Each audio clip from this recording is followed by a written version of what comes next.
वाल्मिक कराडवर 20 कोटींची खंडणी मागितल्याप्रकरणी गुन्हा दाखल करण्यात आला आहे। आता या प्रकरणातील सीसीटीव्ही फुटेज समोर आला आहे।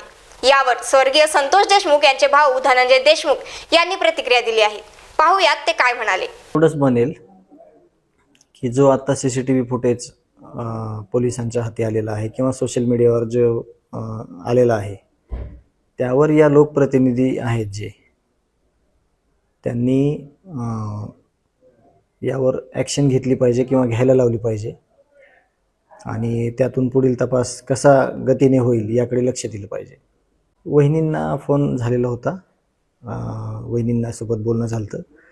त्यापेक्षा आता जो सीसीटीव्ही फुटेज आलेला आहे त्यावर ह्या सगळ्यांना काय ॲक्शन घेता येईल हे खूप महत्त्वाचं आहे। झालेल्या विषयावर चर्चा करण्यापेक्षा आता हा सीसीटीव्ही फुटेज आलेला आहे पुराव्यांचा, त्या दिवशीचाच FIR आहे, त्या दिवशीच हा सगळा घटनाक्रम घडलेला आहे, त्या दिवशीच्या ह्याच्यावर आता काय हे सगळे करतात याकडे आमच्या देशमुख कुटुंबियाचं लक्ष आहे। तेच म्हणतोय आम्ही की आता जे हे चित्र समोर आलेलं आहे, आता जो सीसीटीव्ही आलेला आहे त्याचा FIR देखील आहे, त्याचे फोन कॉल्स देखील आहेत, त्या दिवशीचे जो घटनाक्रम जसा आहे तसाच आहे। यावर फक्त आता ॲक्शन घेणं गरजेचं आहे, पुढील तपास वेगानं करण्याची गरज आहे आणि त्यासाठी विशेष प्रयत्न करणं गरजेचं आहे।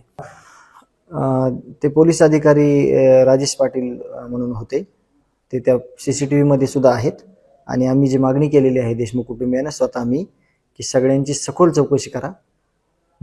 ह्या आरोपींना ज्यांनी कोणी आसरा दिलेला आहे, ज्यांनी कोणी अभय दिलेला आहे त्या आरोपींची सगळ्याची चौकशी झाली पाहिजे अशी आमची मागणी आहे। हा राजेश पाटील आहेत ते।